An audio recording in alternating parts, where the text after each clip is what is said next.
Bideo honetan hidruro metalikoei buruz hitz egingo dugu.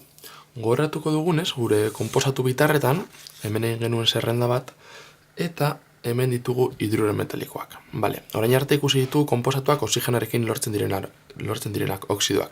Orain hidrogenoarekin, hidruroak. Ikusiko ditugu lehenengoak hidruro metalikoak, bale? Hidruro metalikoak ikusten dugunez da metala gehi hidrogenoa.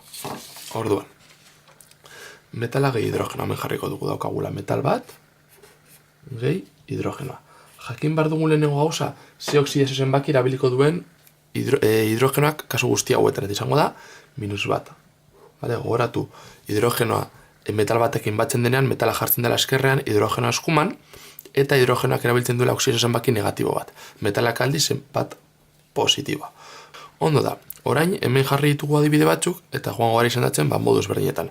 Hidruro metalikoak nahiko errazak dira oxidoak kontrolatzen baldin baituzu, izendatzeko era guztiz berdina delako.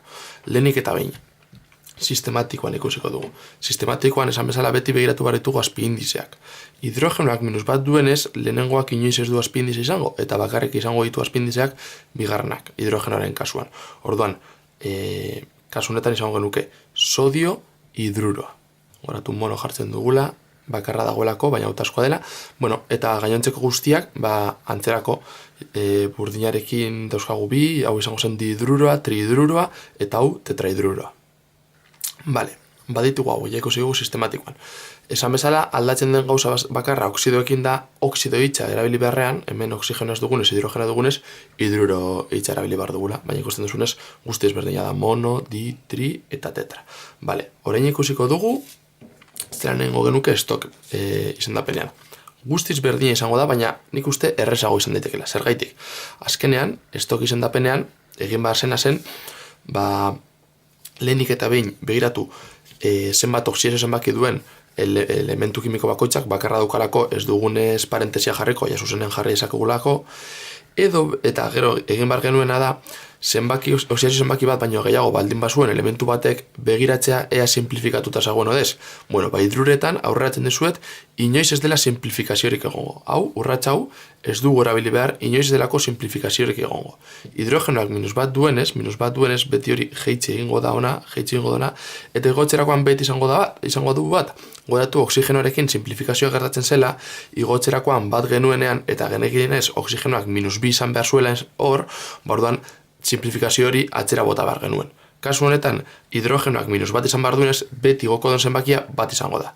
Beraz, ez zaitezte liatu, hidruro metalikoetan inoiz ez da simplifikaziorik egongo. Beraz, asko zerrezago izango da.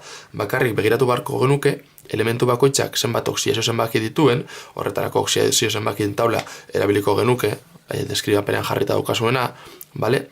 Ez metaletan esparkatu, metaletan begiratu beharko genuke, eta hemen ikusten duzuenez, gure kasuetan alde batetik daukagu sodioa bakarra dauka, beraz ez du parentesirik izango, bestetik daukagu burdina dauka gehi bi eta gehi hiru, hemen ikusten dugu gehi bi eta gehi hiru, parentesia eramango du, eta azkenei daukagu beruna. Beruna, bi oxidazio zenbaki ezberdin dituenez, baita ere parentesia eramango du. Beraz, joango gara egiten. Kasu honetan izango zen sodio hidruroa parentesirik gabe, hemen burdin bi hidruroa erabiltzen duen oxidazio zenbakia bi delako, zenbakia gore igotzerakoan bi bat daukagulako, kasu honetan genuken 3, eta kasu honetan gehi 4. Inoiz ez dena simplifikazioak egongo, hemen daukagun zenbakia beti izango da parentesi artean dagoena, beraz ja, idazten joango gara. Bale, orain egingo duguna, da gertzen zaigun azkena, izendapen tradizionala, kenduko dugu stok, izendapen tradizionala. Hemen oxidoekin bezala, ez dago misterio handirik, goratu tradizionalean, kontuz handia ibili basareta txizkiekin, soiko, goratu metaletan guztiek daukatela edo oxidazio zenbaki bakarra, eta kasu horietan goratu iko erabili behar dugula, edo bi oxidazio zenbaki, horietan handienarekin iko eta txikienarekin oso. Beraz, metalekin naiz eta, goratu behar duzuen, baina ez da horren zaila, metalekin izaten da zailagoa, oxidazio zenbaki ugari dituztelako. Baina, kasu honetan, daukagu sodio eta hidrogenoa. Izango zen hidruro goratu izenak aldatzen direla, izango zen hidruro sodikoa, baina goratu oxidazio zenbaki bakarra daukagunean, hau da parentesia ez dugunen jarri, oxidazio zenbaki bakarra duenen elementuak, badaukagulo baita ere aukera jartzeko sodio hidruro bezala. orduan izango zen hidruro sodiko edo sodio hidruroa. Hau, bi izena izatearena da bakarrik oxidazio zenbaki bakarra daukagunean. Ze, azkenean ideia da, beti da, formulazioan, oxidazio zenbaki bakarra daukagunean beti izan dugu iko erabiltzen dela. Baina esaten dute, ez daukala zentzu askorik iko erabiltzea, azkenean iko da etiketa bat, bezala da, ezberdintzeko atxizkiak eta aurrizkiak zerterako jartzen dira. Dira etiketak, dira haien artean ezberdintzeko, baina, claro, bakarra baldin badaukazu, non, ze bi aukera ezberdintu behar dituzu haien artean, ez daude aukera bat baino gehiago, eta aukera bakarra dagoen esaten dute, jarriko dugu sodio hidruro bezala, eta konturatuko zineten ez, sodio hidruro kontsuditzen du honekin, eta ez baldin bauzu hartzen, hiru modutan sodio hidruroa, bai sistematikoan estoketa eta tradizionalan berdin deitzen dira.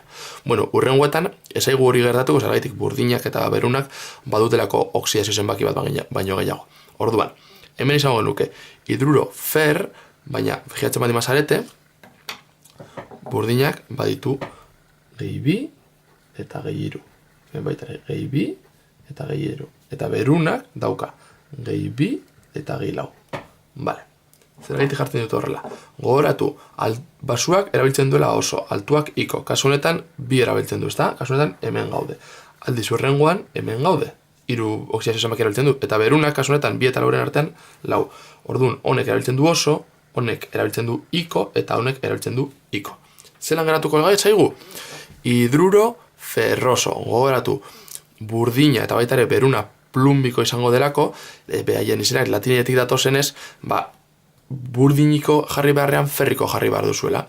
Eta horretarako jarri zuen deskribapenean izen arraroen taula, izen arraroen zerrenda deitzen dena, jakiteko zeintzu dira elementu guzti horiek ezberdin izendatzen direla izen tradizionalean. Beraz, hau guztiak horrela izango genituzke.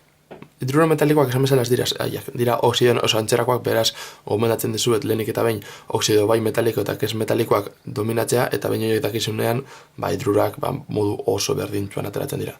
Oxido hitza hidruro hitzarekin aldatzen dira, eta listo.